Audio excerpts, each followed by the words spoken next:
Hello, welcome to episode 26 of Rock the Cash Bar. Diane, are you ready to rock this cash bar? I'm ready. You're ready for your cash bar to be rocked? I would like some cash. We'd all love some cash. Yeah. I'm in a weird mood. I was in the wilderness today. Me and my best friend Craig went out into the wilderness, into a land untouched by man, virgin territory. But the wild isn't shy or uncertain. Nothing in the forest asks you to be gentle, Diane. Stephen F. Austin State Park isn't for the timid. There's a million ways to die out there and a million animals to pick your bones clean. We unfurled our own picnic blanket. We ate a lunch we packed ourselves. We ate a variety of cheeses from around the world with our own bare hands, our pink Purell scented fingers. Tools we could carry, a digital map, a GPS app, and we walked 2.3 miles through a bushy trail marked only 50 yards. And do you understand that kind of hardship? Sorry, I don't mean to pour it on so thick. I'm just feeling like a grizzled manly man. I think it's my quarantine beard. Okay. Sorry are you ready for this episode? This is a special episode. This is going to be a very fun one. I'm ready. Are you ready? I am ready. We've got an old friend of ours from back in the day, a comedian, a singer-songwriter, a guitar player. He's written and I think directed his own film. I could be wrong about the directing part, but certainly the writing part. You probably know him as John on Silicon Valley. He's a good old-fashioned hero, a family man, someone who cares enough about the youth of our nation to check in on him once in a while. Ladies and gentlemen, we're here with Henry Phillips. Henry, how are you? Hey, what's up, guys? Good to see you. I love for the record. Go ahead. Oh, I didn't direct the movies, and I have a funny story about that, but I didn't want to interrupt you. You can interrupt me anytime. I should be interrupted.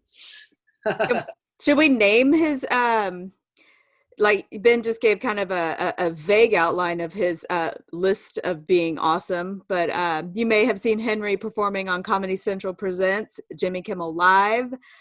His comedy albums earned, I'm reading off your website, but I kind of fixed it,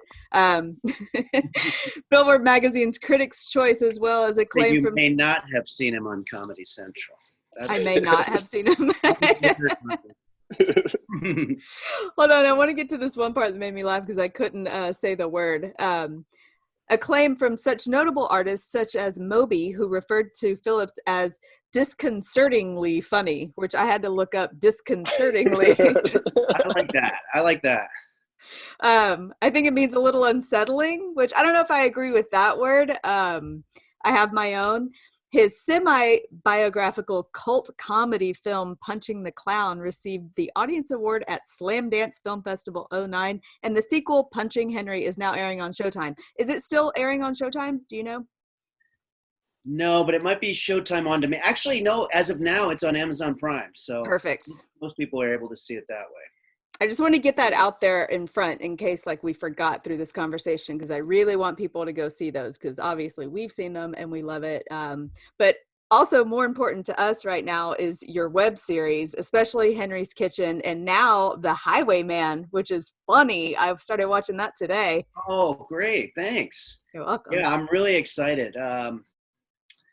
It's sort of in the vein of those old shows like the original one with Bill Bixby, where it ends with him on the road. He's a loner, and those shows where it's a whole new cast every time in a different town. And this, so this is a guy who goes around and tries to help people and their lives, and people that are stranded on the highway. Or at one point, he meets a clown and a former birthday clown or circus clown in a park, and tries to get his career jump started. And it's but he sucks. I mean, this guy doesn't know what he's doing. He doesn't know anything about cars.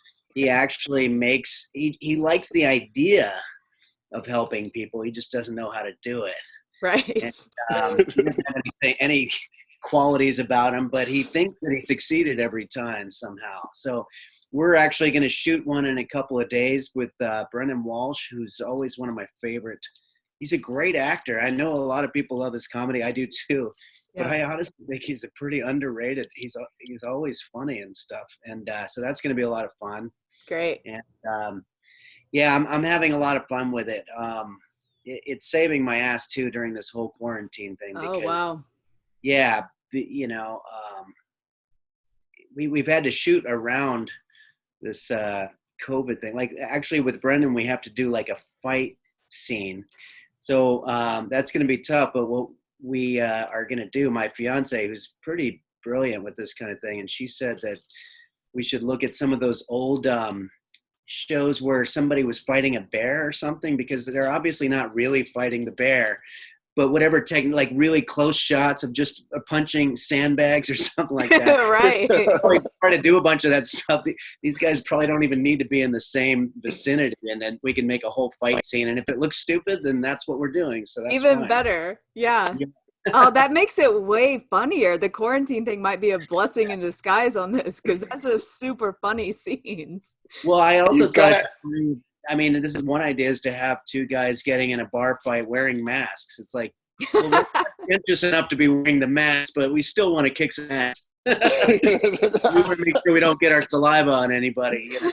You're gonna have to do a lot of acting with your eyes on that one. Yeah. But yeah, so just to get the plug part out of the way, that's on Patreon/Highwayman Show. Yes. And that's I fun. am a $5 patron right now. Oh, that's so nice of you. Thank you. You're welcome. You're part of the reason that I'm not, that I'm, at least for the moment anyway, going from month to month without doing any live performance at all, which is crazy. It's so crushing for everybody right now. I never thought I would miss it as much as I do. I'm just like, wait, Henry, it sucked, and you weren't even that good at it. No, that's not true. But I'm going, no, but I still want to be in a comedy environment. I want to be around a lot of people and laughing and watching. And God, I mean, you think about when we all used to watch each other back in the day, those were some of the best times ever, you know? Best times of my life. Don't tell my son that. Best days of my life. It's pretty hard to compete with. This has got to be the longest that you've gone without doing a live performance since, well, for how long? I mean, have you ever been like 100 days or 120 days, or when was your last show? Do you remember? Yeah, not in 20 plus years. Yeah, because even when I was taking breaks, I would still go out at least once a month, and if it wasn't even that, then I'd be going around town doing stuff. I've never said no. Like I have stopped hustling for gigs because I was like, well, I'm not going to try to get something that I don't really want to get anyway. Like, you know, at $800 for Wednesday through Sunday and 3 shows Friday, Saturday, you know. So I stopped kind of hustling for that, but I always said yes if somebody asked me, because I just felt like that would be giving up if it landed right in my lap and I didn't do it. So yeah, this is the longest for sure. I've got some friends that are doing it. I think Greg Warren said he's doing some kind of performing. I don't know if he did an outdoor thing in North Carolina or something, but he said it was, that whole cliche about riding a bike, you know, you get up there and all of a sudden it just starts happening and you're fine. I think it was him that told me that. So he said it went well. Yeah, I believe if it was Greg that was telling me that, but probably Greg. I can't imagine Greg not doing well. Yeah, I think he is doing stand-up. Yeah. Wow. Well, that's exciting and hopeful. We opened up for a little bit in Houston and did some comedy, and then everybody got fucking COVID and we had to shut it back down. Jeez. Yeah. I read about it. Got it. Yeah. But that's pretty close to home. I mean, he's the closest of anybody that I've ever known that had it, you know. Right. Mm-hmm. And, doesn't sound like a picnic, and he's like 10 years younger than I am. So I basically read his Facebook and I was like, I'm not going to leave the house. No kidding. That was my favorite. I think my favorite thing that he posted was like, hey, look, if you think you had this back in February, I'm here to tell you that you fucking did not. Yeah. Where I'm one of those people where I was like, remember, Ben, when we first got together and we're talking about doing this podcast and writing down songs we might want to cover, and I had a bad sinus infection and I was like, oh, I think it's allergies. I've been like, oh, maybe I had it. Maybe that was it. But then I read Andrew's post and I was like, okay, I didn't have it. No. Yeah, we have a tendency to sort of personalize stuff like that. There's a girl that I know who swears up and down that she had it.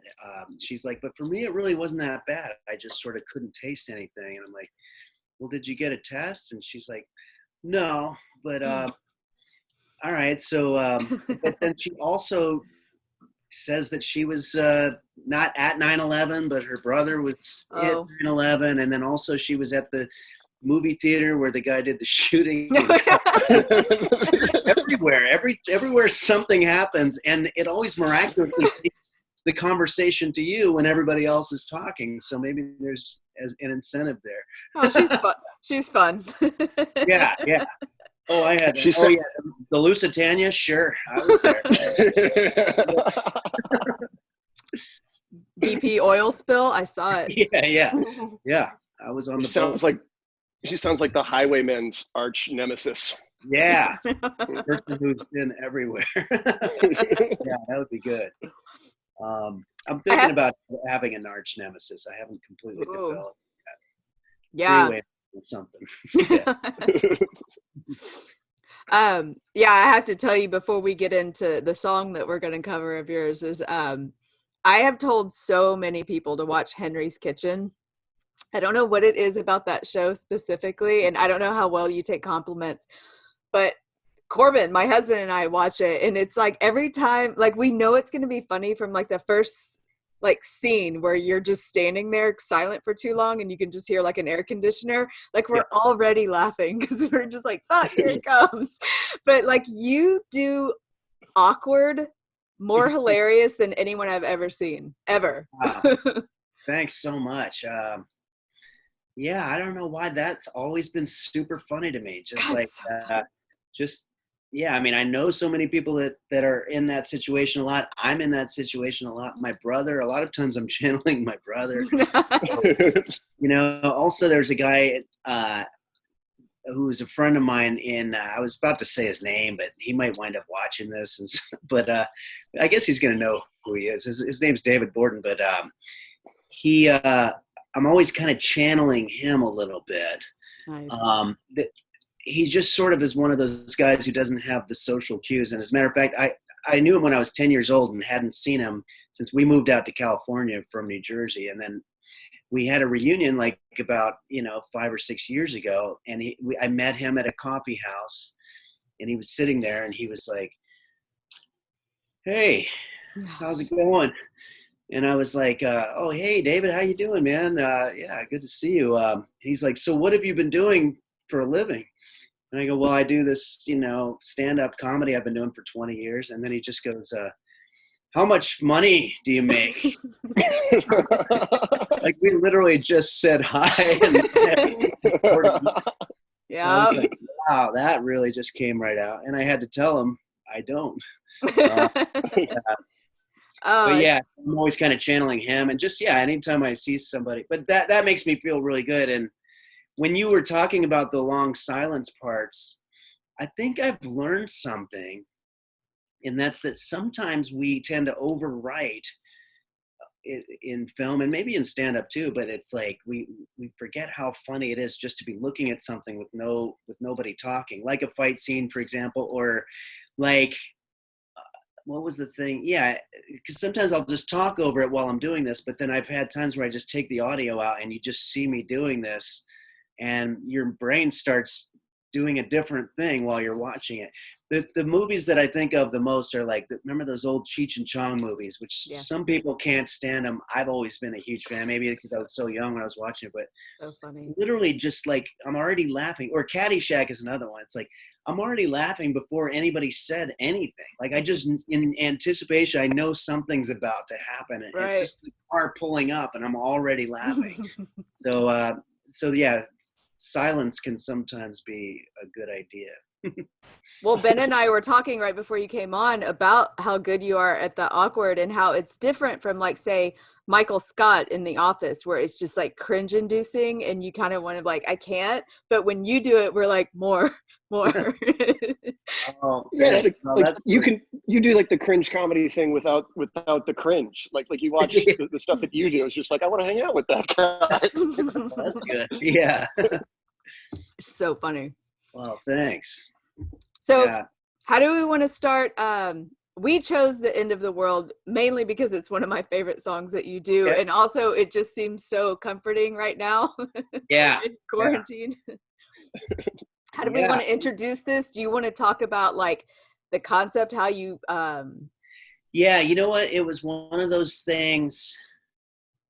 I'm sure you guys did this where every now and then there'd be a comedy show with a theme. And that's what this was. Somebody was like, you have to write a song about this topic that we're going to pull out of a hat and have it ready by Friday night or whatever. And I generally didn't do those things because I was like, it's hard enough just going around and doing your act. But now I have a writing assignment for no money or anything. And I just have to do something. But that's where I came up with the song because they said the end of the world was going to be the theme. And so I wrote that song.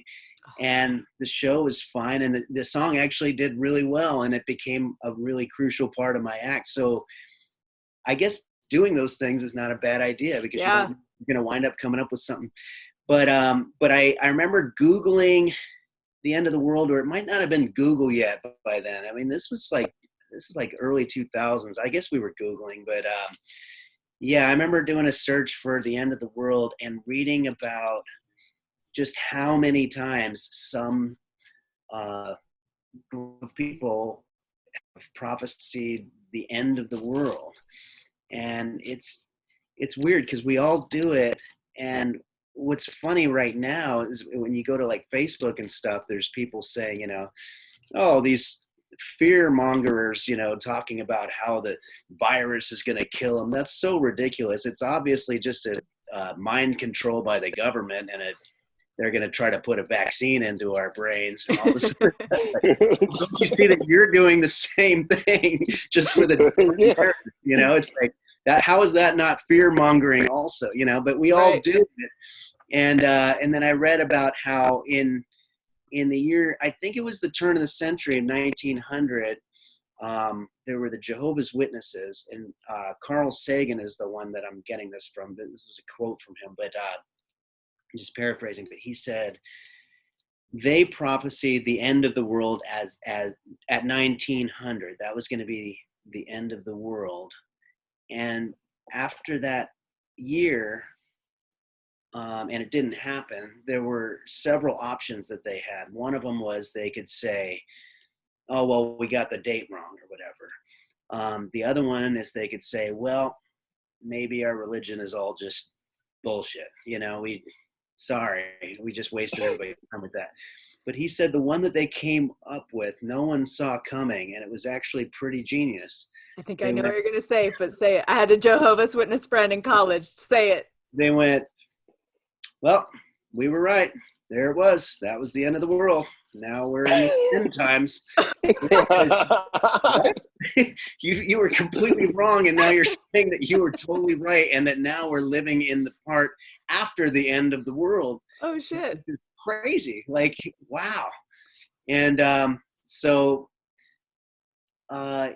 but it's all negative stuff. So I guess the take in the song is like, you know, if I knew tomorrow that the world was going to end, what would my day look like? And we all know, you know, I think Stanhope had an amazing bit about it, or Mitch Hedberg had a great joke about it. It was not like an untalked about topic, you know, right. But so yeah, I was basically just singing through, doing all these awful things because it's. Well, hold on. Why don't you just play it? Yeah, sure. Let's not describe it. Let's play it. Of course. I just tip the hat or whatever.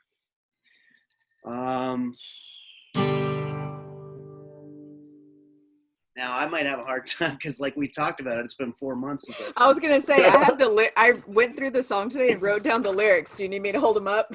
I think I'll be good. All right. Well, I was flipping through the channels on my TV set last night, and then I came across this TV preacher guy.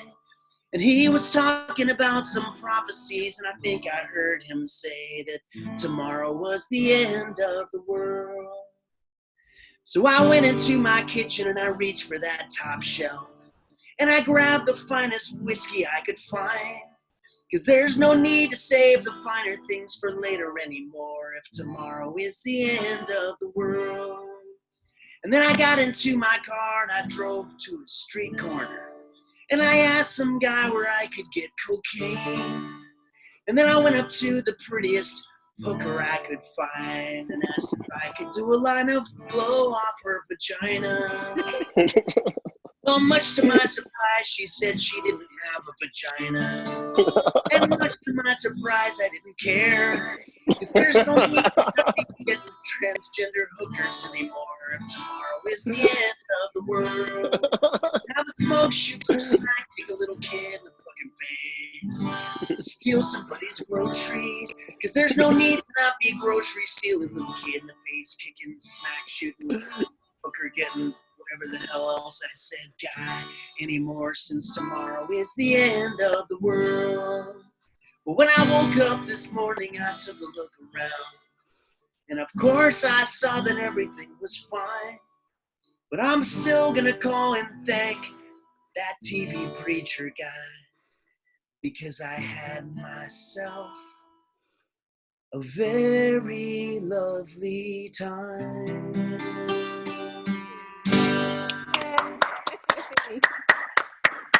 Thank you, Henry. I also like it when you ended on, I had myself a real fucking good time. Yeah. I don't know why I never was able to think of which is funnier. Like if all of a sudden I get really sweet and family friendly at the end, or if I just say fuck, because it's also funny to say fucking in a lovely tone. I can't figure out which one gets more irony. So I've done sort of, you know. Fucking good time. I think I vote fucking. Okay. All right. Well, here, why don't I do it? I had myself a fun good time. Yes, absolutely. That was that was my breaking the word "fuh" and "king," which is still saying "fucking," but I think you could probably do that on TV. Could you? Is that a loophole? I wonder if you say, "I had myself a fuh king good time." Like, what would? I think that's a. Yeah. What could they say about it? No. You could do a really long bleep, a fuh. They're like, wait, shit. You literally just bleep out the silence, like the whole. Yeah. There you go. Yeah. And you're like, got they you. bleep. They've censored your silence. That's so awesome. It seems like, tell me if I'm wrong, that's a song you could never get tired of doing. I like it. You know, somebody told me only recently, and this could be true. I think we would have to do a search in terms of what was first, and I never have, but it's highly possible that I stole the melody from that Disney movie. What's the one? Pocahontas, I think. Okay. The Colors of the Wind. I think I took it from. So anyway, if there's any musicologists out there, you can listen to that. But anyway, I really like the melody, whether I wrote it or if Alan Menken or whoever wrote it. But it's fun. It's fun to say all that stuff when you're at the clubs. I was doing Vegas a lot in the last several years before the whole quarantine thing, and man, I love doing that song, especially in Vegas, because I could throw specific references. I could say I was at the Golden Nugget or whatever. Yeah. And also just people are in that kind of mood because they just want to do bad things, while they're there. Yep. And other than the Jersey Shore, I can't think of a more perfect audience for that song.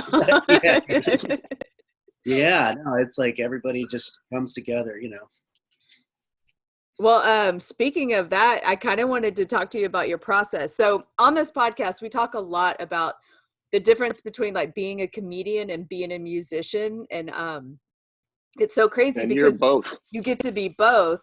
And we talk about the process a lot because Ben and I are really dumb when it comes to music. Neither of us play an instrument. And we're like, do they write the songs and then the melody? And then some people write the melody and then the songs. Like, were you a musician before you started doing comedy?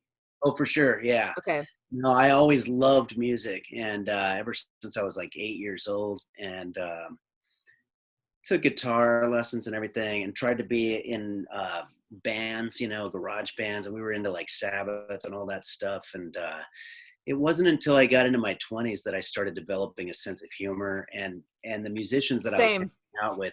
Yeah, looking back, I'm just sort of like, wow, we were a pretty serious group in our teens. Like we were just kind of like whatever the equivalent of goth would be, I guess. We were just very metal or whatever. And yeah. And yeah, and then finally you just hit a point where you're just like discovering making people laugh, and that's a whole different kind of a rush. And I just kind of got the feeling that the music thing was not it. I was starting to look at the odds, and I was like, this doesn't seem like it works out, even for people that are really, really good at networking and stuff. And I'm not really very good at that. At the time, I was like just a C student all the way around. And I was like, I'm just not a real mover and shaker. And it seems like if I want to be the one band out of the thousands that gets the record deal, I have to do some real serious hustling that I just don't have in me. Right. So I kind of started to, I went to college and got a degree. And during that last year, I started getting really into singer-songwriters, that style. I listened to a lot of Bob Dylan, and I listened to a lot of Tom Waits. Somebody turned me on to Tom Waits. And also Greg, who's director of the movies, he directed them. I should say I didn't direct them, but he is a Frenchman, and he would always, it's the art of singer-songwriting. What am I saying? Singer-songwriting. I guess that singing and Yeah. singer-songwriter is like a genre, I guess, even though it's also a noun. But anyway, they're really into that in France, and he turned me on to Leonard Cohen and Tom Waits, and other people were turning me on to like Pet Sounds, Brian Wilson, and I started just listening to lyrics more, and also Jacques Brel is a French, or I think he's like Belgium or something like that. But so I just started getting really into that, and it's pretty hard to make fun of people like Tom Waits or even Dylan because they're so self-aware. It's like if you're already aware of what you're doing anyway, you can't make fun. But somebody like Neil Diamond, who really, really gets very melodramatic, and Billy Joel, those types of guys can sometimes lend themselves to being made fun of. And so I started kind of thinking, well, what if I'm the guy trying to do what those guys are doing, but I'm just a little worse at it, and I, say too much embarrassing stuff about myself in the song, and stuff like that. And that's kind of where I started forming my act. But in terms of whether you come up with the lyrics or the music first, what I would do is I had all these melodies, all these songs that I really wrote. That End of the World one, again, I might have ripped that off of it. Find out if I did or not. But most of the earlier songs, like my Bitch song and Shoulders of Freaks and all these songs, were actual songs that I had that were like folk songs that were written for the purpose of being just good songs. And then when I developed the comedy act, it was sort of like a grab bag. I was like, there needs to be a song about all these people that contributed to Western civilization, but they're all like pedophiles or something like that. So I would go back and look through all my songs and figure out which one of these melodies would be the best one to fit that one. Or, one time I was in a conversation with my friend, and we were talking about his brother's girlfriend, and who was just a mean person. And this is, I guess, this is where the crossover comes, because this is probably how most stand-up comes, either from a conversation or somehow there's a spark that's like, oh, that would be a good bit. But yeah, like my friend's brother was dating this girl who was a real mean person. Her name was Ingrid, and we called her Angrid. That's great. But, gotta love it, and but I was just like, so did she? I mean, what's the story there? Was she abused, or did she have like a bad relationship, or what's going on? Because that's not normal, to lash out at somebody like that. And my friend was just like, I think she's literally just a bitch. Funny thing. And so then I'm like, okay, that would be a good song. So which one would that be? And so then I went back and tried to find a song that fit like that. So it's sort of like just matching up two things, I didn't expect you to say that, because I really expected you to be like, well, no, I write the joke first and then write music to it. But that's awesome. That's really cool to hear. Yeah, I kind of had my own personal stash. Like if I didn't have that, then it would be like doing parodies, right? Where it's like, oh, I can put that to the tune of whatever this famous song. But I was lucky that I already had all these original songs that I could go back and do that with. And I kind of made this pact with myself that I wasn't going to do parodies, just because I thought that none of the people that that would take me too far away, even though obviously I wasn't trying to be Tom Waits or Dylan or Leonard Cohen, but it'd still be nice to be in the category of people that write their own songs instead of just, Yeah. putting, wasting away in Diarrheaville or whatever. Yeah, So, I'm so glad you don't do that. yeah, it's just like, it's sort of a different, well, it's like, like we know our mutual friend, Mike McRae, who is an amazing impressionist, but what I've always been impressed about him, I just use the word impressed, which is a form of impressionist, I guess. But like, if you took away the impression, the bit would still be just such a solid, great joke. That's what I would tell people when I would try to get people to come see him with me. I was like, listen, he does impressions, but he does stand up, and he just happens to weave impressions into it, but it is a bit already solid as it is. That's right. Yeah. And so I guess that there's a little bit of a similarity in terms of me saying, all right, well, hopefully if you're not into the song part of it or whatever, you're getting the joke, or even the other way around. It's like, well, if everybody just checks out of the comedy, they can enjoy some nice music that was literally just meant to be good music to begin with. I don't know. Right. So there's just, a little bit of parallel too, as opposed to like there's impressionists that literally it's just the voice, and it's like, okay, great, you're doing the voice exactly, but there's no content to it. Right. Yeah, for sure. I was going to say, I love when you do a version of The End of the World where you stop and then you say, can you guys pretend basically that I'm super famous? And when I do the first line, you make everybody in the audience cheer like, oh my God! It makes me laugh really hard. Yeah, that bit, that got me so much mileage, because I was about to say so much pussy, but that's not what I was going to say. Man. No, it sounded like I was about to say that. No, it got me so much mileage because, for like, in a devious way, I was doing that joke, but the club owner, who notoriously wasn't watching the shows, would just be outside and then just sort of peek in and see all these people doing this woo, and then afterward I'd talk to them and they clearly did not see the setup of the joke, and they'd be like, you were wow, killing. you really had them, man. It sounded like that one song. They must have been like, it was like a rock show in there. And I'm like, yeah, cool. That's awesome. Saying that I was actually doing that.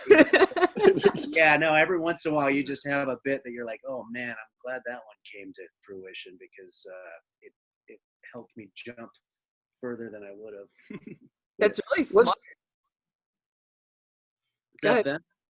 Was there a moment like obviously you're saying that you gradually sort of like gravitated towards writing funny songs, but was there like one show where you sort of like said to yourself, okay, tonight I'm doing this for fun, or I'm doing this to make people laugh? Like, was there like, did you go from like playing coffee houses, playing folk rock to going to like the improv?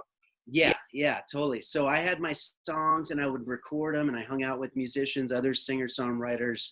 I would perform them at open mic nights, a place called the Espresso Bar, where they had espresso yourself night at in Pasadena, which was like the first of all those things that I can remember. But it was awesome. Pretty exciting. But there was one particular song, What Do You Want Me to Do About It, where I was like, I would just read a bunch of headlines from the news, and it sounded like it was going to be this optimistic thing, but then I would just sort of end it with, but what do you want me to do about it? Yeah. And my friends who were musicians were like, you gotta do that song. And there was a buddy of mine who was a drummer, who was friends with these guys, who had a comedy show at the Upfront Comedy Club. And we're talking, on a good night, there were maybe 15 people at this place. And I had never done stand-up, or it wasn't going to be stand-up, but I had never gone on stage with the intention of making people laugh, with that fear that if they didn't laugh, I have completely failed and there's nothing I can do about it. Yeah. I'm telling you guys, I was from the Monday that I committed to going up and doing this comedy show, I was going to be like the musical guest in this comedy show in between their sketch stuff or whatever. And it's so hilarious looking back, because you and I, we've all been to shows where there's like literally 11 people, and it's like, how can anybody be that scared of anything that's happening? Right. I was terrified for like 5 days, just going, It's what if I scarier. I mean, I was just, yeah. I was so, it was so not my personality to be the funny guy in front of that many people. And so, but yeah, I did it, and it really went well. It went well. Okay. And then now I had something. And so I'm in my early 20s, and I was like, oh, cool. If I go to an open mic night, I've got a song, you know, that I can do at any one of these things. And that could be my ticket into a social world or whatever. I can meet people. And I had a lot of fun with it, you know. I remember being at a place called the Cinegrill, and there was like a bartender that I had been talking to, who later wound up being a girlfriend of mine years later. But she and I sort of bonded, and I was, at this point I'm probably about like 24 or something, and for whatever reason, the guy who was hosting the piano thing said, all right, I'm done. Does anybody want to come up and do a song? And I had that song, and it was only 3 chords, so I could do it on the piano too. And it went great there. So then they started having me go there every week, and it became like a thing, you know? And then comics started bringing me out as their opening act, because as we all know, like, you want to be careful about who you're going on the road with, because you guys might have similar topics that you talk about. And with a music act, it was already going to be so much different that, you know, it was kind of a popular thing to get somebody like that to open for you, I guess. But right. Anyway, we're getting away from the process part of it. But no, it's fine. No, it's so interesting to me, because my friend Michelle, she's in a band, and we always talk about the difference between, you know, because they're kind of new, but they're doing really well now, and the difference between stand-up and being in a band. And she's, you know, seems like stand-up comics always wish they were musicians and vice versa. And she was like, she's like, I get to just hide behind my guitar. Even when we finish every song, whether the audience gave a shit about the song or not, they cheer. They're polite and they cheer. You don't get that in stand-up comedy. Oh, I know, totally. No, I mean, it doesn't get nearly the respect that it deserves, even though it gets a lot of respect. But how pissed do you guys get when, like, you're watching, let's say, I don't want to make things political, but let's say any politician, and they make some dumb comment, or it's like, I almost didn't get here because the traffic was so bad or whatever, and the whole room is like, yeah, just laughing so hard. And it's like, that's just because you like that person. That has nothing to do with whether that's funny or not. Right. It's so much harder to make people laugh when you're a complete stranger.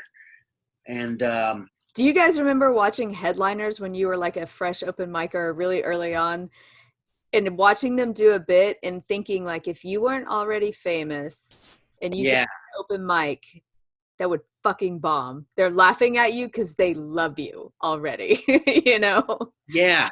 Well, now in LA, the thing that was a little bit different is I guess by the time that you were headlining, if you're going through Houston, unless they were local, they had already established some kind of a career or whatever, you know? Right.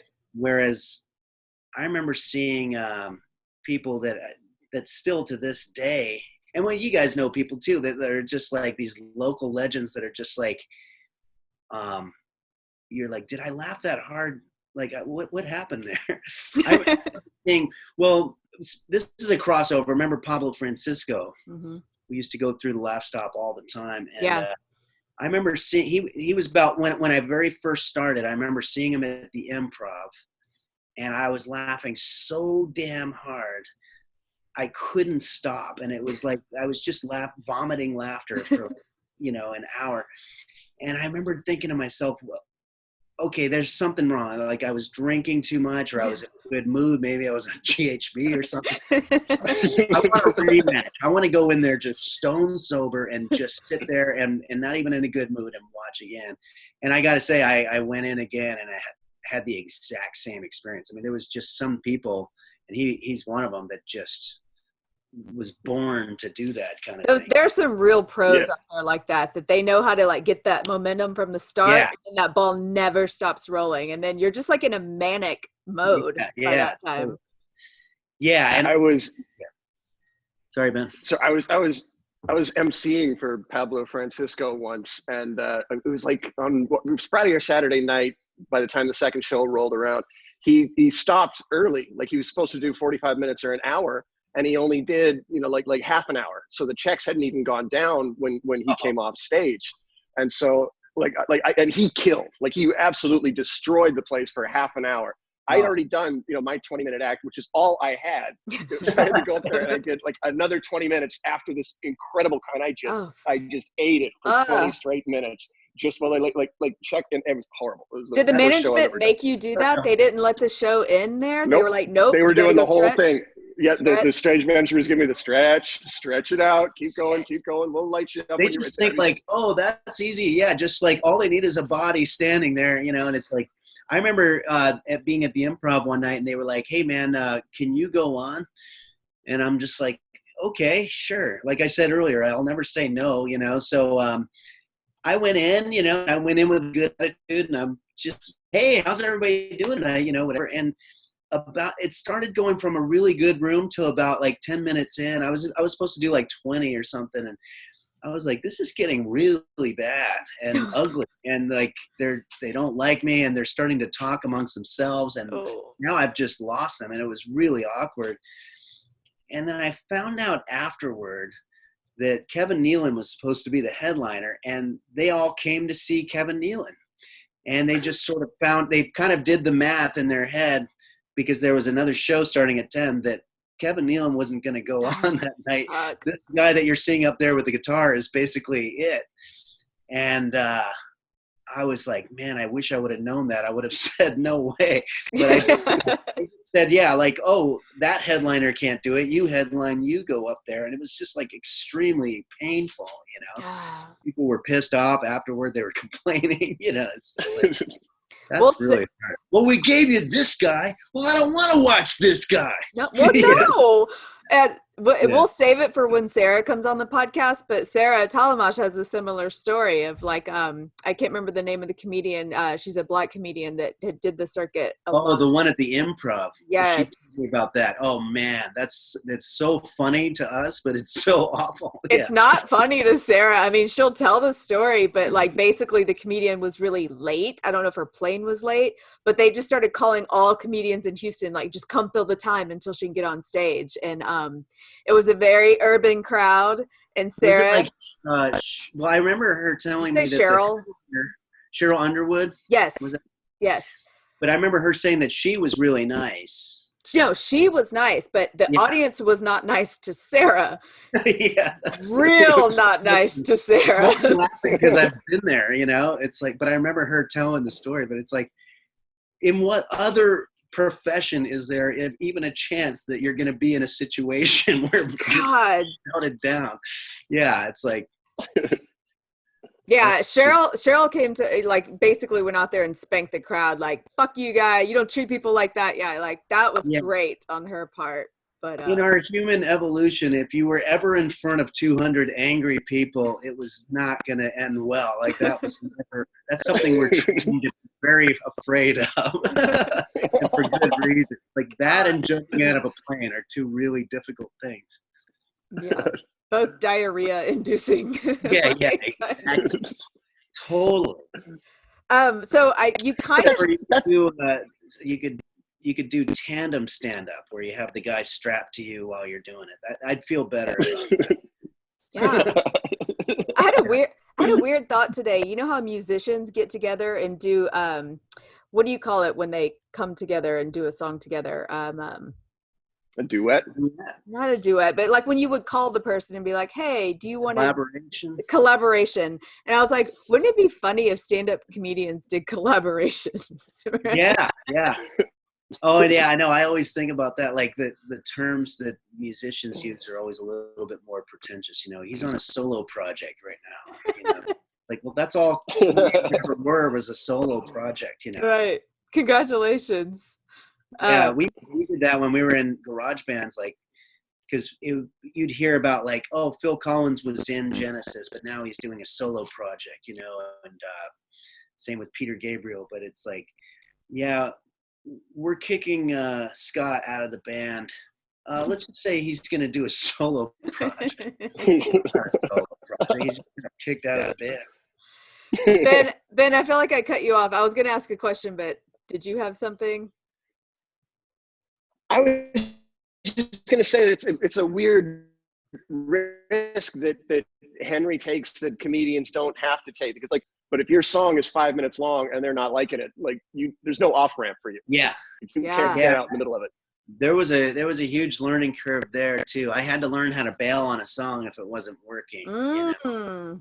Yeah, sometimes you just say, all right, well, this one sucks. Can you just do that ring with the guitar? You're like, that's over in a weird spot. Yeah, exactly. Yeah. Yeah, you had to think about that. But now, one thing that I had that was an advantage, I think, was that in order to perform as a musician, you had to have an hour, because there are only hour slots at these music clubs. So you do like, from 7 to 7:50. And so the first time that you ever get booked at a music club in LA, and you're all bringing your own friends, there's only going to be 20 people in there that you brought down there, but you have to have a full hour. It might be complete trash because you just started, but you're starting your career basically with a full hour of something. And then the hope is that gets, but yeah, because they're all like 5-minute songs, like Ben said. So you're just sort of like going, all right, well, if I can get 10 5-minute songs with a little bit of patter in between, I can fill that time. That's a fucking album. My God. I know. Yeah. But you definitely can't go and just do that set at a stand-up club. You know, you have to eventually learn how to make it entertaining in a much faster way or something, because it took me a long time, you know. Well, you kind of already. Go ahead, Ben. So I was going to say, it took me like 3 years to come up with 15 minutes of stand-up. Like it takes so long. And same here. Material. Same here. In like 2010, I started doing just stand-up because I thought it was a much better way to do my jokes, because, and I don't remember who told me. Oh, Tim Wilson. Do you guys remember Tim Wilson? He's no longer with us, but he was a great, he was a guitar comic, but he was also a great, funny stand-up. Yes, I do. Yeah, he told me that he started doing stand-up because he noticed that his jokes weren't getting as big of laughs when he was holding the guitar, because people were like, this is all just stuff that we're supposed to ignore until he gets to the guitar part.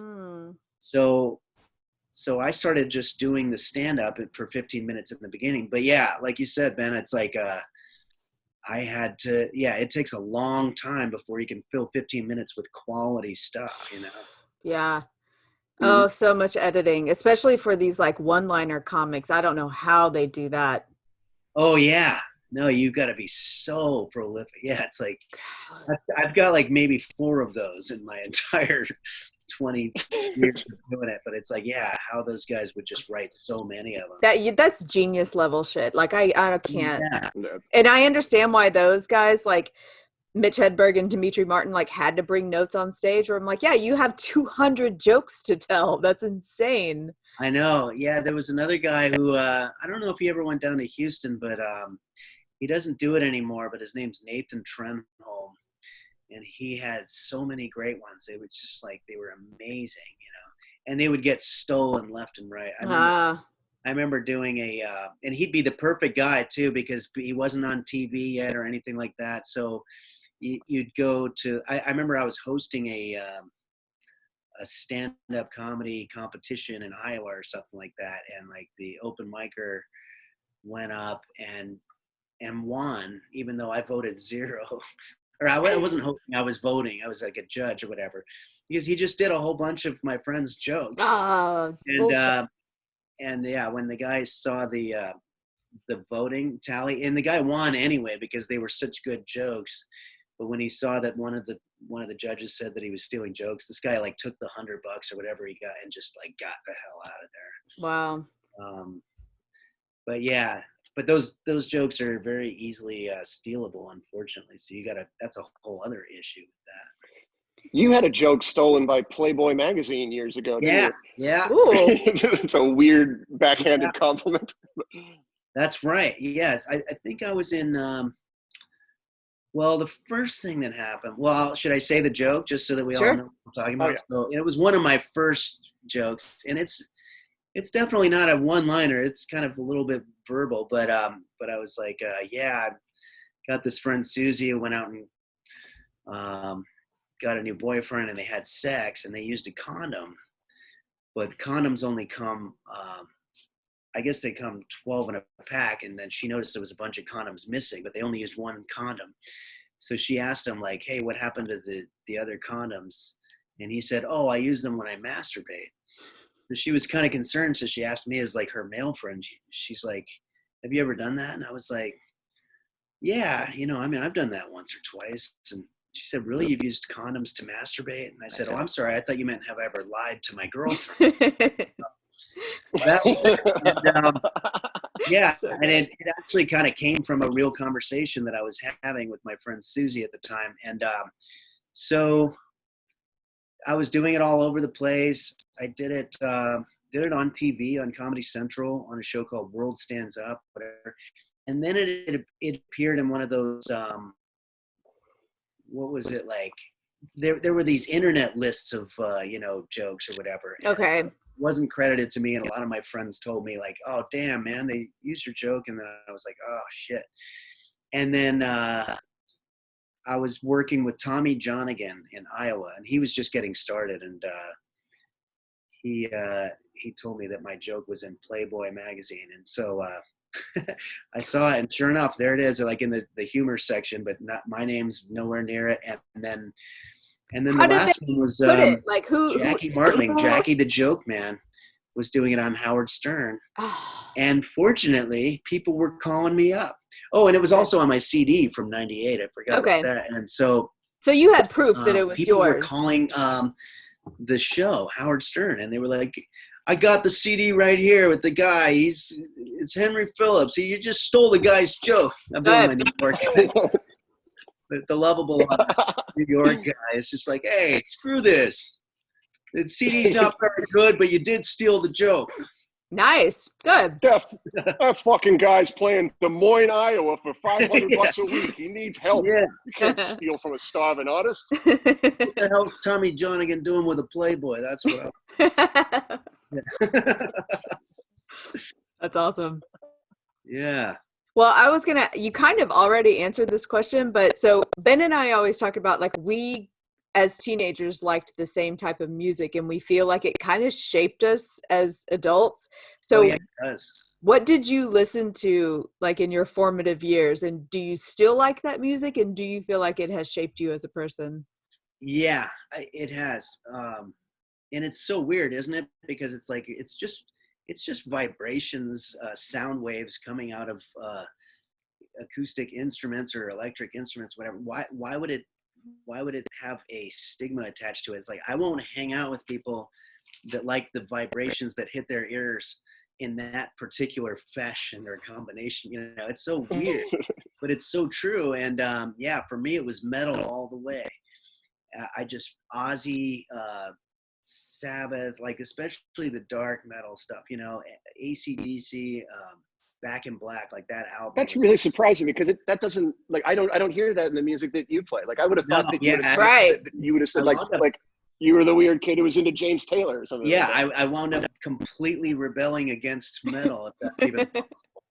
But yeah, no, it was an identity for me throughout high school. All my friends were into it, and we were all similar types of people. Like, we weren't very social. We didn't have a lot of luck with the ladies, and but we felt like we had some kind of an identity.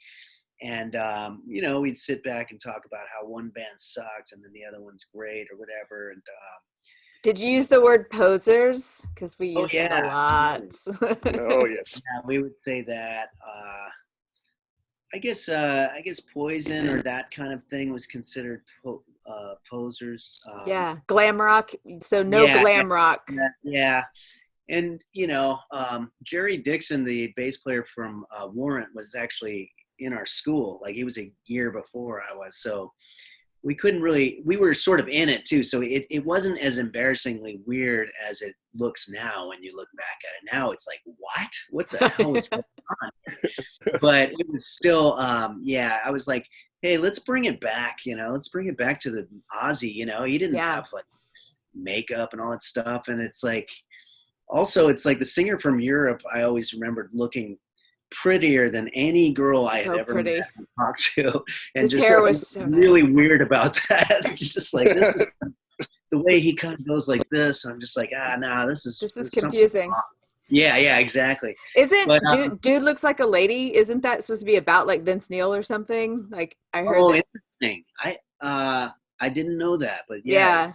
Well, it could be. Yeah, I mean, that was going on so much back then. But yeah, I think when Metallica came around, which I thought was great, and they kind of defy what I was just talking about, but I think I just kind of was done. I was really? Nothing. Yeah, the Metallica thing never really got me. I think it's partly because the guy's voice wasn't high. I always liked the Robert Plant style high voices, or all that kind of stuff. Did you like Guns N' Roses then? I loved Guns N' Roses. That first album was just fantastic. So good. I mean, that's one of those and it came at a time, like we were saying, where everybody's like, looking glam and all that stuff. And then these guys came out and it was just like mind blowing. And every song was so good. Yeah. But yeah, were you old enough to be on the Sunset Strip when those guys were coming up? Yeah, I hung out there. Sure. I had a friend named Gene Rapole who was a high school buddy of mine that was like our local rock star, and he was just like smoking cigarettes when he was 8. He was just, but he was already out there in the scene, and I just looked up to him so much. He was just amazing guitar player and everything, and but yeah, I used to go see him at like the Roxy and the Whiskey and all that. Oh, that's really cool. Just in the audience. Hey, Gene, what's going on, man? Do your thing. Sorry. Yeah. Can't believe I just talked to Gene Rapole. That's great. Gene Rapole. This is my favorite story about him because he's no longer with us, unfortunately, and I actually was really disappointed to hear about that. But I remember one time being in my room and rocking out to Def Leppard, the early Def Leppard, not the later stuff, but like Hot and Dry, which was pretty good. Mutt Lange, same producer as AC/DC, and so it's not that bad. But I was like dancing in the mirror, pretending to be the singer, and just doing something that you would do only in the privacy of your own bedroom. Especially a shy person like myself, I did not want this to happen. But a friend of mine like barged in the door, like one of my buddies from high school, and saw me and was just like laughing his freaking head off, and just like, oh man. What are you doing? And I was so mortified for like the entire rest of the day. I couldn't shake this weird feeling of like, oh man. And then the next morning, Gene Rapole had his locker like right next to mine, and I always looked forward to seeing him in the morning. And I saw Gene, and I was like, hey man, what's going on? And he's like, hey man, what's going on? And I go, yeah, it's kind of embarrassing. I was sort of like rocking out in the mirror, and my buddy walked in on me. It's terrifying. And Gene got really serious, and he looked at me and he goes, hey man, if you don't rock out in front of your mirror, you're nothing. You hear that? Great. I feel vindicated then. That's all I needed to hear, man. And so then I went and found that friend and kicked his ass. There you go.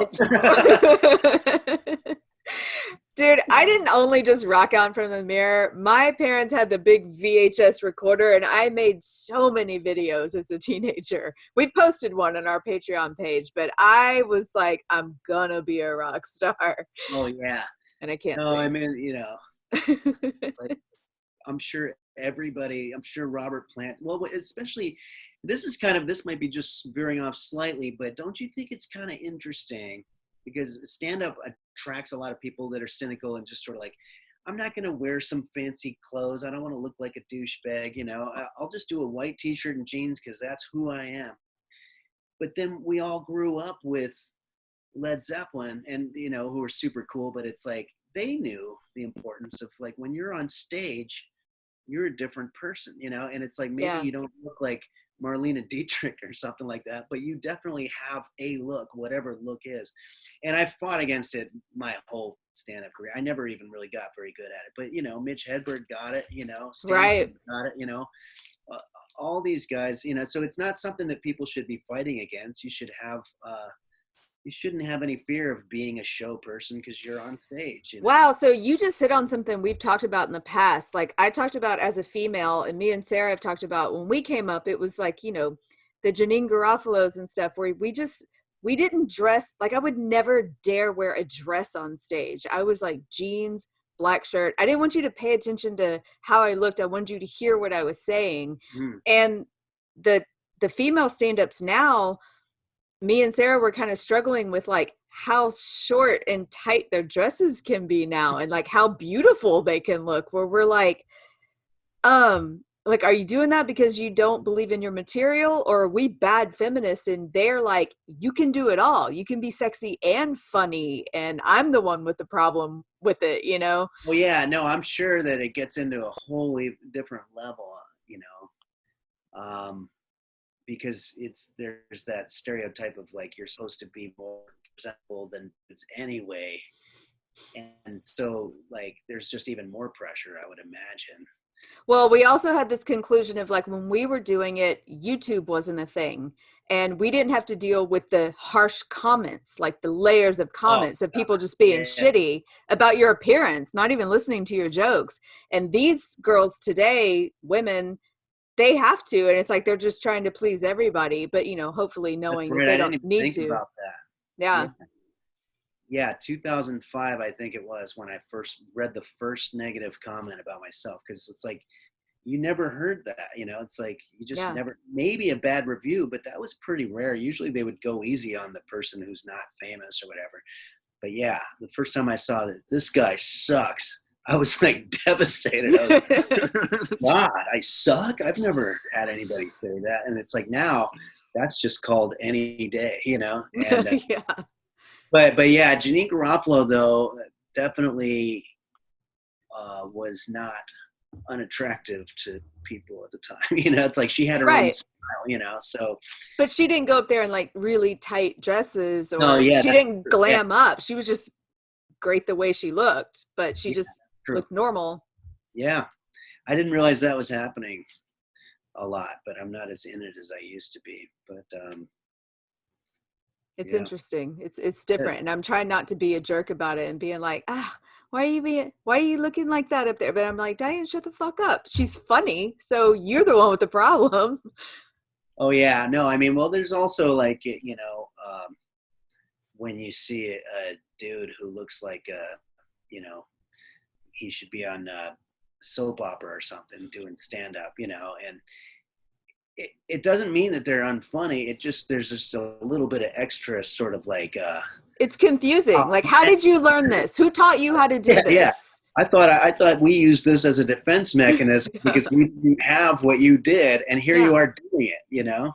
And And like, there's some of them that are great. There are plenty of good-looking dudes that are super funny, and I hate it. well, it's the same way when you find out that like they had really perfect childhoods and no trauma in their Yeah, past. yeah, Or then like, I don't understand why you're funny. Like, I don't understand how did you do this? yeah, totally. Yeah, it's weird. Ben, Mm. did you want to ask him? There was a question you said you wanted to ask him. Yeah, you kind of talked about it a little bit, but both of your parents are actors, right? Yeah. Do you think that, like, my parents weren't, right? So when I started doing stand-up, I think they were looking at me like you're crazy, like stay in college. Like that's not an avenue. It's a real problem. But your parents were performers themselves. So were they supportive of it? Yeah. Or Well, so they didn't have the authority to be able to be like, no, you can't do that, because it's like, well, you did it, so I'm gonna do it. You know, I think it was sort of implicit that they were like, yeah, I mean, if that's, and also I'm only semi-joking when I say that they weren't necessarily the most hands-on parents, you know. Like, yeah, okay, that's what you're doing, cool. And then they were excited by it, but you know, still every human being has to figure out a way to make a living doing what they're doing. So there was, you know, throughout my from when I was, I guess, 24, which is when I started getting really into the stand-up, till I was 29, which is when I went to Houston, and that's kind of where everything started for me in terms of a road career. That 5-year period was giving guitar lessons. I was tutoring for the SAT. I was doing all these other things. I had graduated from college, but I mean, just making an incredibly small amount of money. So, and they just kind of were, all right, well, you're doing the whole struggling artist thing. And then when I finally started actually making money at it, then I think they were probably kind of surprised, like, oh, really doing something. But no, there's no doubt I did not have to deal with like parents that were, well, you look at, I mean, I have countless friends that had really strict parents. Greg Warren comes to mind. I don't know about strict, but I know his dad was a wrestling coach. But Greg is a great stand-up comic. I never even really asked Greg about a conversation he must have had with his dad about, you're going to do what? Like there must have been something there, you know? Because he left a really good job to start comedy. Yeah. Was it Procter and Gamble or I don't know, one of those? Yeah, if you have Greg on, you should definitely ask him that, because I don't know if I've ever asked about that. But I didn't have to deal with parents who had they didn't have the ability to tell me not to do it. Because, right. Yeah, that was part of who we were, you know, waiting for the phone to ring. Yeah. Yeah. So. Well, thank you, Henry. I think we're probably ready. Are we ready to go to Guilty Pleasures, do you think? We can, unless, did you have any other songs or anything else you wanted to promote? Well, let's see here. No? I have. Oh, yay. Oh. I guess I could try to do this new song. Yay. But you got to bear with me. I might totally screw it up, but I did it for my kitchen video. Okay. Yes. The deficit's at an all-time high as carbon emissions fill the sky, and North Korea's dropping bombs as political accusations fly, and California just got hit by a swarm of killer bees, and now you tell me there's a fucking global disease. COVID-19. I've been sitting here in quarantine while the nightly news spins deadly tales of COVID-19. COVID-19, COVID-19. I just took a shot of Listerine and I think that I might have COVID-19. Key change. And by the way, I stole this from one of my other songs that wasn't very popular. COVID-19, COVID-19. Can you spare some hydroxychloroquine for a guy who thinks that maybe he has COVID-19? COVID-19, COVID-19. I had sex with Candy Finkelstein in a dream I had COVID-19. And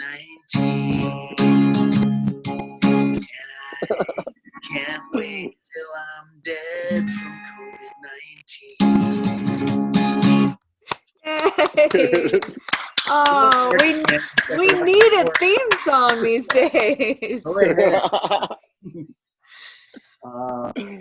Yeah, I stole that one but I figure, you know, if you have songs that nobody's listening to anyway, why not just repackage them and use them?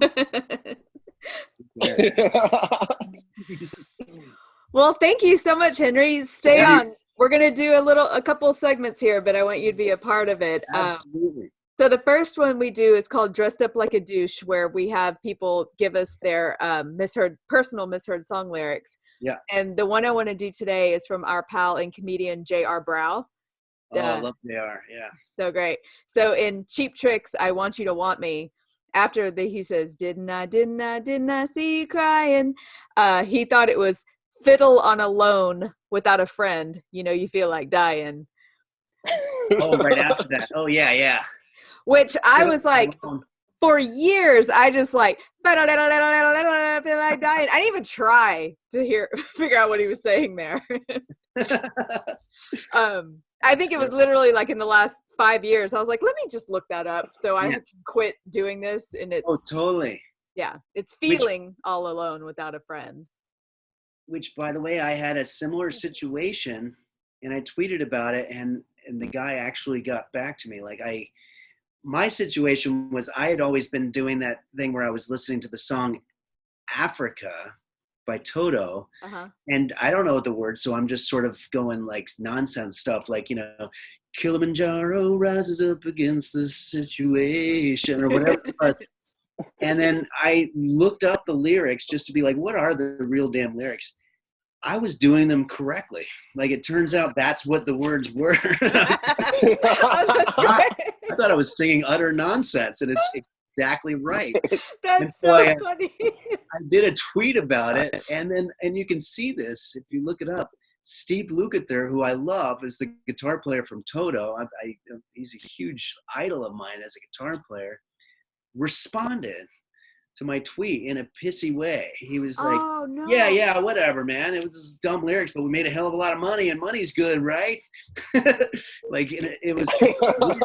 And I'm like, so weird whoa. when people can't find the humor and stuff. Yeah, it's really I weird. think he's probably tired of hearing about that. But oh, wow. yeah, that was really weird.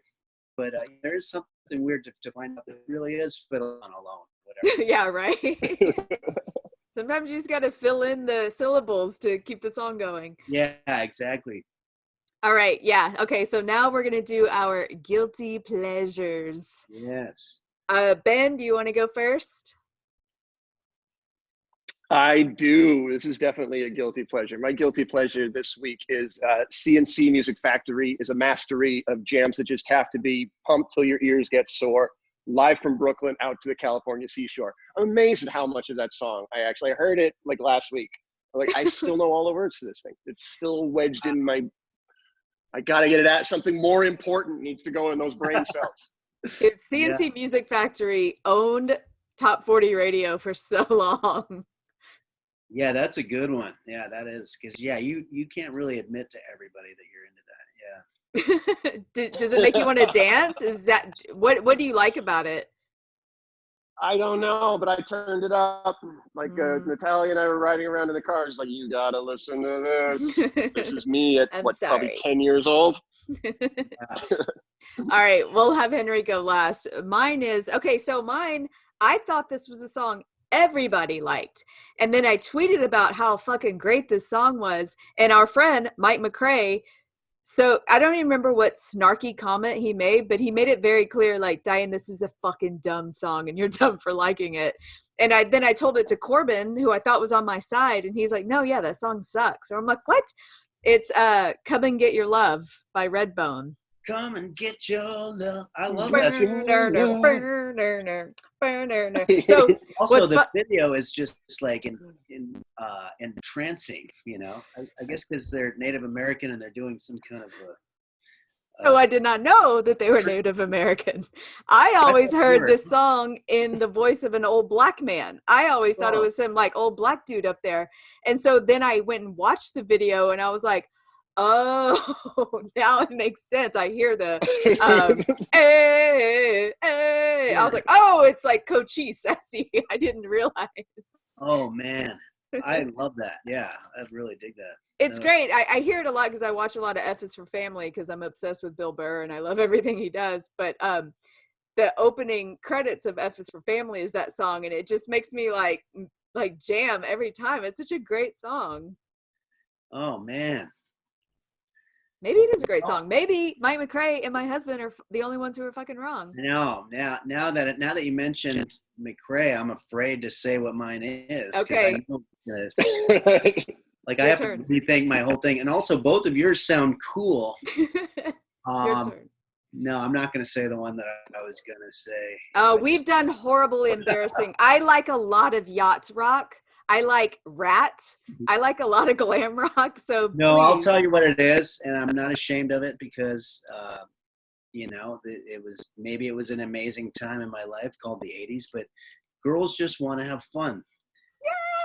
I think it's got an interesting chord progression going on, and it's kind of like, and she's weird and her voice is squeaky and everything like that. And I don't know, maybe it just represents, but every time it comes on, I do not change the channel. That's for There you sure. go. Don't change channels anymore.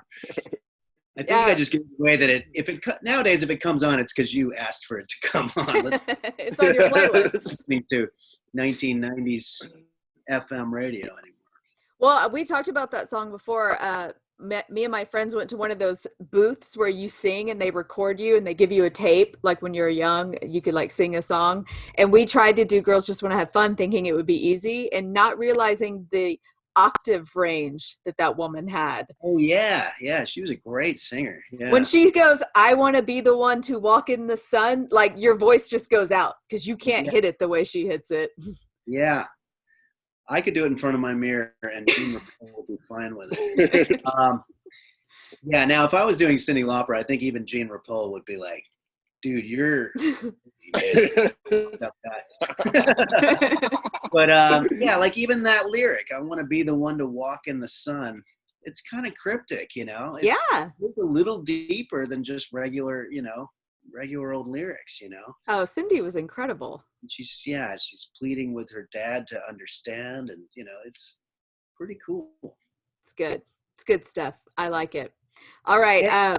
Just one little addendum to that. It's just disco in general. Yeah. If you're a musician, if you're an old musician, you have to admit, say what you want about disco sucks or whatever. That's real people. That's a real drummer and a real bass player. Yeah. And actual music in it with a band. When you listen to Donna Summer, Last Dance, like that's a pretty epic, kind of like there's a lot of great musicianship going on, whether it's your style of music or whatever. It's not electronica, which I can see a lot of musicians rebelling against. Right. Which is what I loved, actually. I love a guitar. I can't help it. I really do. John Wessling was on the podcast a couple episodes ago, and his guilty pleasure song was Funky Town. And oh, you know what? I think that's a good song too. So good. I think I was 10. Yeah, when that one came out. Yeah. But I'm also picturing moving out from dreary back east in New Jersey to California with palm trees and stuff, and like that music sounds cliche, but it's the soundtrack of our life. It's like you hear that and it just puts you right back in that place. Right. Makes you feel good. Yeah. All right. Well, stay on for a second. We'll tell you goodbye at the very end. I want to go ahead and say I'm really excited. We love you, Henry. Thank you so much for. Thanks, you guys. It's great to see you again. It's so good. It's amazing. Yeah. Good to see you. Yeah. Ben, I think we hung out actually with Andrew, right? Last time I was there was like, we all went to a bar. That's all. That's what we tend to do. Yeah, I think the last time I saw you was probably around like 2012 or 2013. Yeah. Somewhere like that. Yeah, we all went to one of those bars on one of those streets. It was a great time, though. I remember really enjoying it. But yeah, I think we all went to Cecil's that night or something like that. Yeah, that's probably it. Yeah. It's been too long. I mean, obviously with the virus, you have no idea. But do you plan on coming back through town anytime? Yes. Yeah. In my lifetime, I will. Okay, sure. Good. Those places again too, because I love Houston. I loved it from the moment I set foot there, back in '99 with Stanhope, it was just like, wow, I love the way the city's laid out. It reminded me of LA, but with like 1/3 of the people. Mm-hmm. And I actually am one of those guys who likes the humidity, even though some people don't like that. I like everything about it, It's great. Great. It's nice to hear someone say something nice about Houston. We get shit on a lot. Yeah, no, I hear it. McCrae and I used to go on the road all the time, and I remember us being in Nashville. This is why you gotta love McCrae, because he can like out history you if you try to, like, And we were talking to this girl in Nashville who was a hipster, and it was after the show or whatever. And she's like, "Where are you from?" And he's like, "Oh, I live in Houston." And he could have said St. Louis, but he said Houston. And she's like, "Ew, isn't Houston like all racist and everything?" And Mike just like did not skip a beat. And he's like, "You do know that you have like a statue of the founder of the Ku Klux Klan. You have nothing on us. Like, you can't say anything." And then she just I didn't know. Thank you, Mike. I feel like we're the most misunderstood city, and I feel like every time you tell someone we are the most diverse city in the nation, more than New York, we have more cultures than anyone else, and people will just look at you like, I'm gonna have to fact check you on that. Like they don't believe you. Yeah. No, I believe it. Houston is. I always liked it, but that's probably because I'm from the place that everybody, not only in the nation but also around the globe, hates. Like, and even like if it's California, I'm from the city. I always thought like if there's going to be some way to unify all of the world, we'll get like the extreme Bible Belt people to agree with like the San Francisco hippies. It's like we both hate LA. Like that's the only thing we have in common. They're like, hey, right on, man. Yeah, they suck, right? All agree on. So yeah, no, I know what that's like. Yeah. Well, maybe every city feels that way. I don't know. I get sensitive about it. Like I want to leave here, but then I will defend it so hard at the same time. Yeah. Oh, well, I like it a lot. All right. Well, all right. Next week on the podcast, Henry knows these people. We have 2 more exciting guests. Who are we? We have guests now, Ben. It used to just be me and you, but now we're bringing on guests. But we are going to have Chick McGee and Jess Hooker from the Bob and Tom Show on next week. Wow, that's fantastic. Yes. Oh, you got to tell them hello for me. I will. I'm sure I told them that you were on this week, and Jess got super excited about that. So I haven't seen them in way too long. Yeah, I have a weird history with them. I've been friends with them online for like 10 years. They found me on Twitter like 10 years ago. Oh, that's great. And Chick and I have actually hung out, but Jess and I are actually better friends, and we have never met in person ever. But we're like really good friends. But we're going to let Chick and Jess pick a song, and they haven't picked it yet, but I'm super excited. But they're going to be our next week's guests. So you guys have to tune in for that. And make sure you slow down when you say it, because a lot of people might think you have a country act named Chicken Jess. Chicken Jess. Chicken Jess is going to be on the show. Chick McGee and Jess Hooker. There we go. Oh, this is really funny. So Jess Hooker was for a while, she was organized. She was the tour manager for the Bob and Tom tour that Mike McRae and Greg Warren and I were on, Augie Smith, Mike Birbiglia. And at one point, Jess was coordinating stuff, and we also had a guy named, I think it was Henry Glasscock was his name, and none of us were getting any emails, and we found out later that like Google was censoring both of their emails because her name's Hooker and his name is Glasscock. They were all going straight to spam. We're like, okay, guys, sound check is 7 p.m. Hey, I didn't get anything. It's like, oh, that's great. Google was like, nice try. No, we're not doing Glasscock and Hooker on this thing. I'll say real quick, I used to have a similar problem because my maiden name is Cups, and so my Hotmail was D_Cups at Hotmail. So no one got my emails. They're like, nice try. I was like, oh shit, I didn't even think about it. All right. Yeah. All right. Well, special thank you to Chuck Savage and Eddie Hawkins for our amazing intro music, and to Sara Wessling for the Guilty Pleasures vocals. If you would like to support the podcast, you can join our Patreon for $5 a month at patreon.com/rockthecashbar. With that $5, you will get early access to each episode, koozies, stickers, and the chance to vote on every other song that we cover. We have a Spotify playlist of all the songs we cover, including the Guilty Pleasure songs. Henry, I saw that your songs are on Spotify, so that's great. You can get LA Dream is on Spotify. I think you just say Henry Phillips, and it'll start playing you some of my stuff. And Who's the Suicidio, which is a totally different, it's my sort of alter ego. But okay. The kitchen ones won't come up if you say Henry Phillips. Okay, good to know. COVID-19 is streaming that song that I did.